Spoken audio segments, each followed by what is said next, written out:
August 14th, 1945. Dearest Sandra, Ma, and Mindy. Now it's definite. We're going overseas. Well, girls, there isn't much more I can say about that. You should be here and see how the whole division is reacting. I never saw a more bitter bunch of guys in all my life. The boys are really wild. I have been set up as the rebellious leader of our organization. So what you're looking at here, this particular stack is, this is the earliest stuff we have, I think. Everything that you see here, what you're looking at right now, this was not in any sort of perfect organization the way that it is right now. And you see so many letters still in these big envelopes.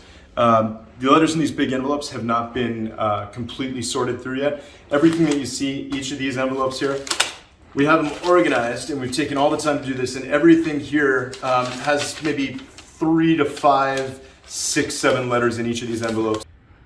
So I've been working on 2 books actually at the same time, knowing that I felt like I needed to write something. I needed to have the perfect thing that I wanted to write. And Lisa and I were just hanging around one evening looking for something to do, and I just pulled out this box that has been in our closet of my grandfather's letters. My mom had initially looked through all these letters and everything, but nobody had really done anything with them, or really, and I certainly hadn't read any of the letters at all. Just some sudden inspiration, I pulled the box out, and with Lisa, we just started looking at it, and it was just amazing because you see these letters and this memorabilia, and everything is from, 1941 to 1947 maybe. When we found out those letters and started reading of them, I really learned so much more about World War II and about history as someone, a soldier who actually was back then and who saw everything through his own eyes. And just these letters, first of all, I need to mention that Sean's grandfather, Meyer Siegal, was just a phenomenal writer. Just every single picture or situation that he has been through,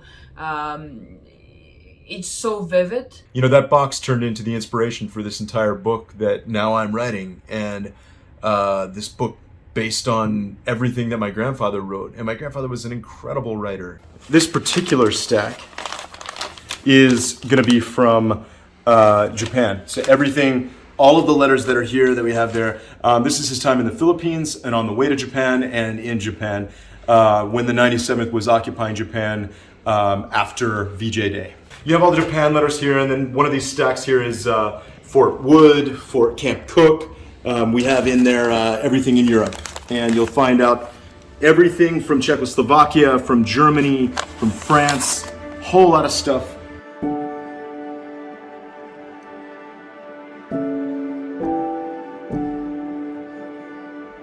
There has never been a particular story just like this.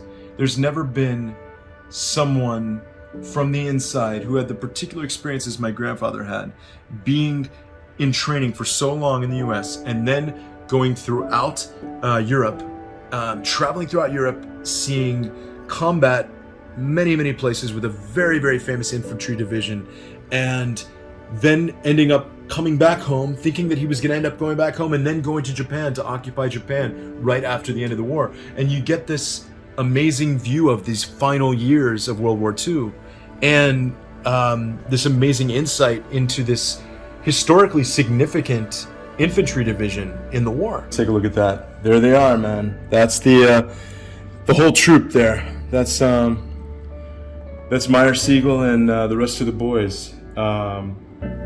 This picture is phenomenal. Look at this now. See that right there? That's what we're talking about. That's the Trident Division. That's the 97th Infantry. All of that, and you get one man's incredible love story, and he himself, like, who was Meyer Siegal? Who was Meyer Siegal? He was, he's the brave, charismatic hero of this book, but he was also a neurotic, kind of reckless gambling man, a drinker, you know, strong sexual appetite. He was somebody who was not your classic hero, and he could be an asshole sometimes. And plus, he was sneaky too. You know, he stole so much U.S. Army property and sold it for money to send back home to his family.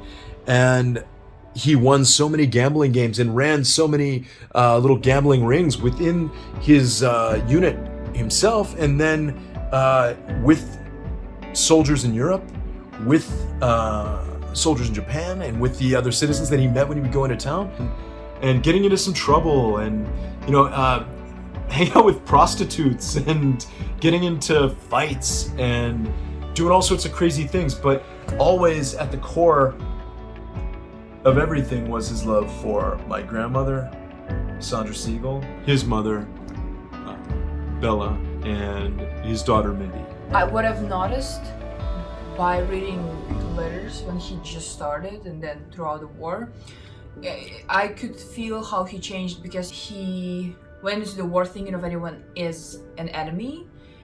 I saw how much his thoughts changed since he traveled and spoke to many more people. I want to further explain our going overseas.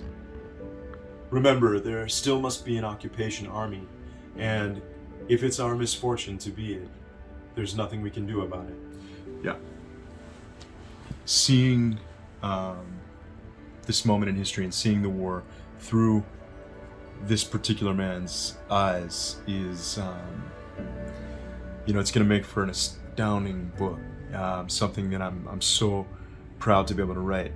I think it's truly an amazing time for us to be creating this book right before the baby is born, because he can learn more about his family and about the past. That is your great-grandfather. That is his stuff.